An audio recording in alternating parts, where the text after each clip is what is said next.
Hello friends, मैं अपने channel में आप सभी का बहुत बहुत स्वागत करती हूँ। फ्रेंड्स, आज मैं फिर आप सभी के लिए लेके आ गई हूँ एकदम नए टेस्टी नाश्ते की रेसिपी। फ्रेंड्स, अगर आप भी एक ही नाश्ता खा खा कर बोर हो गए हैं तो ये नया नाश्ता आपके लिए है। एकदम रूई जैसे सॉफ्ट नरम नाश्ता बनकर तैयार होता है। तो फिर चलिए बिना देरी किए इसे बनाना शुरू करते हैं। तो फ्रेंड्स, इस नाश्ते को बनाने के लिए सबसे पहले हमें लेना है सूखा नारियल। इस तरह से आपको एक नारियल का टुकड़ा लेना है। अब इसे हमें कट करना है, तो चाकू से हम इसे कट नहीं करेंगे। इस तरह से आप इसे चिप्स कटर पर कट करेंगे तो ये बहुत आसानी से कट हो जाएगा। हाथ भी कटने का डर नहीं रहेगा और बहुत ही आसानी से कट जाएगा। देखिए, इस तरह से हमें इसके पतले पतले स्लाइसेस कट कर लेने हैं। तो सभी नारियल को हमने इस तरह से कट कर लिया है। अब हमें क्या करना है कि इस कटे हुए नारियल को उठाकर कटोरी में रखेंगे। इसका इस्तेमाल हमें इसी नाश्ते में करना है। तो अभी हम इसे उठाकर साइड में रखते हैं और इसके आगे की तैयारी करते हैं। अब हमें चावल लेना है। तो हम जो डेली खाना बनाने के लिए चावल का इस्तेमाल करते हैं, यानी कि जिससे भात बनाते हैं, वही चावल मैंने लिया है। इसके लिए हमें कोई अलग से चावल लेने की ज़रूरत नहीं है। जो डेली इस्तेमाल करते हैं ना, वही चावल ले सकते हैं। तो देखिए, मैंने यहाँ कप से नापकर 1 कप चावल लिया है। आप चाहें तो इसे कटोरी या गिलास से भी नाप कर ले सकते हैं। चावल लेने के बाद हम इसे एक बड़े से बाउल में डालेंगे और फिर इसे 2 से 3 पानी तक धोकर अच्छे से साफ करेंगे। इस तरह से इसमें जो भी डस्ट होगा वो एकदम अच्छे से साफ हो जाएगा। तो इस तरह से हमने इसे हाथों से रगड़ते हुए 2 से 3 पानी तक धोकर अच्छे से साफ कर लिया है। अब हमें चावल को भीगने के लिए रखना है। तो उसके लिए लेना है गर्म किया हुआ पानी। पानी को ना अच्छे से गर्म कर लीजिएगा, फिर इसमें डालिएगा। गर्म पानी डालने से क्या होगा कि चावल फूलने में ज़्यादा समय नहीं लगेगा। सिर्फ 10 से 15 मिनट में ही चावल अच्छे से फूल जाएगा। और इस तरह से आपको चावल फूलने का घंटों इंतज़ार नहीं करना पड़ेगा। अब जो हमने सूखा नारियल काट कर रखा है उसे भी इसमें डाल देंगे और इसी के साथ में लेंगे 2 चम्मच पोहा। पोहा को भी अच्छे से धोकर और इसी पानी में डाल देंगे। पोहा डालने से ना नाश्ता हमारा बहुत ज़्यादा सॉफ्ट बनता है। तो लीजिए, हमने यहाँ पोहा को भी धोकर इसमें डाल दिया है। अब हम इसे ढककर 15 मिनट तक के लिए साइड में रखेंगे ताकि ये सभी चीज़ें गर्म पानी में अच्छे से फूल जाएं। और तब तक हम इस नाश्ते के साथ खाने के लिए चटपटी सी चटनी भी तैयार कर लेते हैं। तो चटनी बनाने के लिए सबसे पहले गैस पर एक पैन रखेंगे और उसमें डालेंगे 1 से 1.5 चम्मच ऑयल।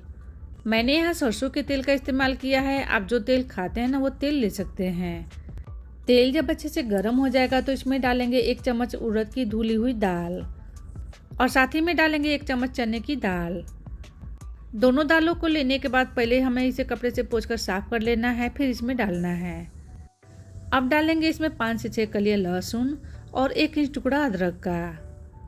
अब हम इसे चलाते हुए मीडियम आंच पर हल्का सा भूनेंगे।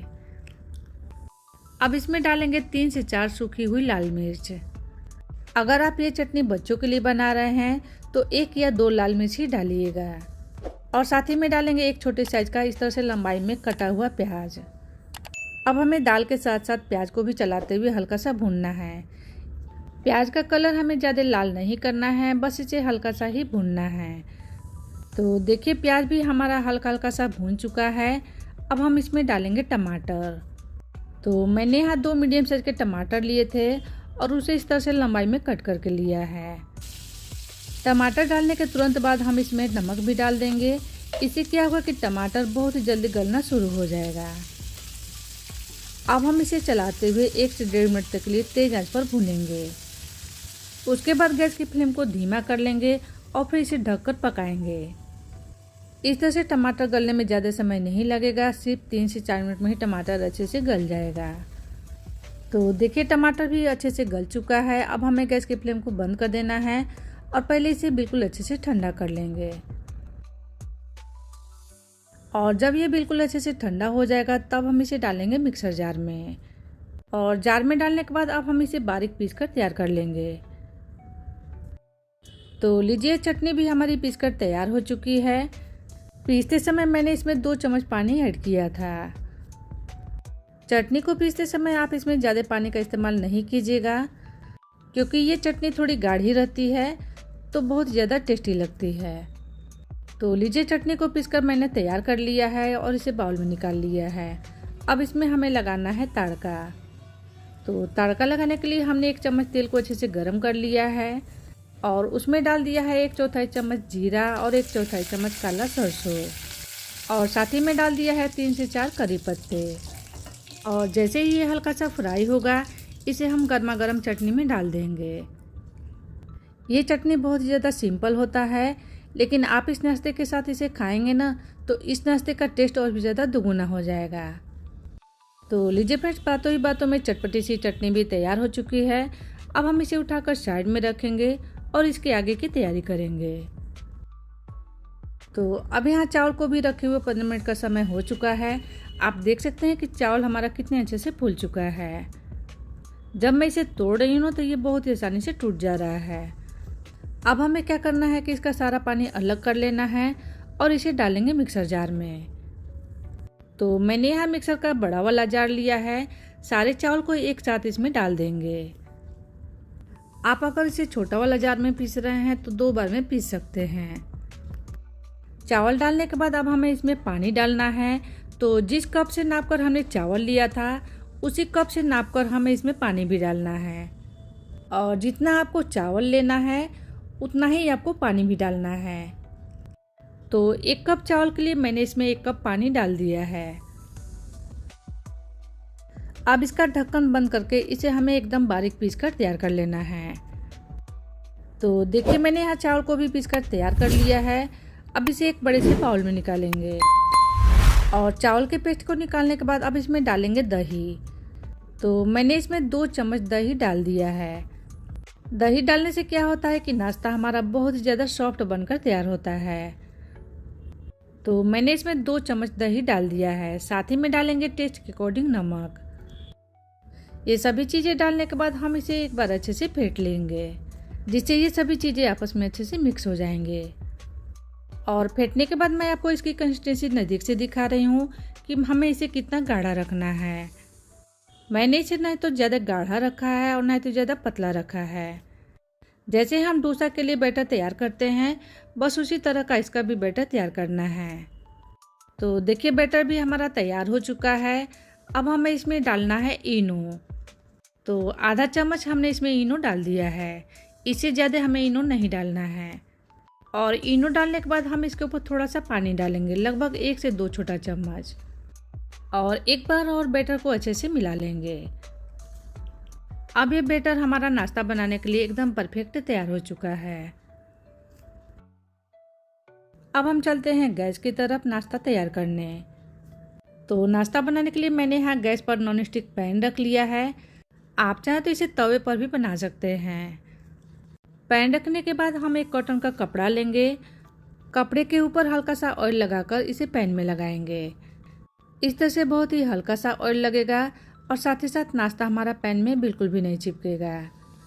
अब हम एक बड़े चम्मच में बैटर को भरकर इसके बीच में गिराएंगे और फिर इसे बहुत ही हल्के हाथों से अच्छे से फैलाएंगे। और इसे ना हमें एकदम पतला नहीं रखेंगे, थोड़ा मोटा ही रखेंगे। अब हम इसे ढकने के बाद 20 से 25 सेकंड के लिए पकने देंगे और इसे पकते समय गैस की फ्लेम को मीडियम टू लो के बीच में रखेंगे, जिससे नाश्ता हमारा बहुत ही अच्छे से पक जाएगा। तो अब इसे पकते हुए 20 से 25 सेकंड हो चुके हैं। इतने देर में नाश्ता हमारा बहुत अच्छे से पक चुका है। देखिए, पैन में बिल्कुल भी चिपका नहीं है और कितना आसानी से निकल जा रहा है। मैं आपको नाश्ते को नज़दीक से दिखा रही हूँ, नाश्ते में कितना ज़्यादा जाली बनकर तैयार हुआ है। इसे निकालने के बाद मैं आपको एक और नाश्ता बनाकर दिखा देती हूँ इसे कैसे बनाना है। नाश्ते को निकालने के बाद ऑयल लगे हुए कॉटन कपड़े से पैन को पहले अच्छे से साफ कर लेंगे, फिर इसमें बैटर को डालेंगे। इस समय पर मैंने वीडियो की स्पीड थोड़ा धीमा कर लिया है, जिससे आप भी इसे आसानी से बना सकें। बैटर डालने के बाद इसे हमें बहुत ही हल्के हाथों से फैलाना है। इस तरीके से हल्के हाथों से फैलाएंगे तो ये अपने आप ही गोल शेप में आ जाएगा। फिर इसे ढककर हमें 20 से 25 सेकंड के लिए पकाना है। इस तरह से हमने यहाँ दूसरे नाश्ते को भी बनाकर तैयार कर लिया है। पैन में हल्का सा ऑयल लगाने से नाश्ता बिल्कुल भी चिपकता नहीं है और इस तरीके से बहुत ही आसानी से निकल जाता है। तो लीजिए फ्रेंड्स, बातों ही बातों में दूसरा नाश्ता भी हमारा बनकर तैयार हो चुका है। और इस तरह से हमने यहाँ एक एक करके सभी नाश्ते को बनाकर तैयार कर लिया है। नाश्ता हमारा एकदम रुई जैसे सॉफ्ट, नरम और जालीदार बनकर तैयार होता है। देखने में भी आपको नाश्ता एकदम रुई जैसे सॉफ्ट, नरम लग रहा होगा। तो फ्रेंड्स, अगर आप भी रोटी सब्जी खाते खाते बोर हो गए हों तो एक बार इस नाश्ते की रेसिपी को जरूर से ट्राई कीजिएगा। आपके भी घर में ये नाश्ता सभी को बहुत ही पसंद आएगा। मैंने जब इस नाश्ते को बनाया तो मेरे घर में सभी को बहुत ही पसंद आया और मैंने इसे सर्व किया चटपटा सा आलू का मसाला से। अगर आपको आलू का मसाला नहीं तैयार करना है तो आप इस चटनी के साथ भी इसे खा सकते हैं। इस चटनी के साथ भी आप इसे खाएंगे ना तो ये बहुत ज़्यादा टेस्टी लगता है। तो फ्रेंड्स, आज की रेसिपी थोड़ी सी भी पसंद आई हो, अच्छी लगी हो तो इसे ट्राई ज़रूर से कीजिएगा। और वीडियो थोड़ा सा भी पसंद आया हो, यूजफुल लगा हो तो प्लीज़ मेरी वीडियो को लाइक करना, चैनल को सब्सक्राइब करना बिल्कुल मत भूलिएगा। और अपना प्यारा सा छोटा सा कमेंट पर दीजिएगा जिससे मुझे पता चल सकेगा आपको ये मेरी रेसिपी कैसी लगी। Thank you. मिलते हैं नेक्स्ट वीडियो में एक नई रेसिपी के साथ।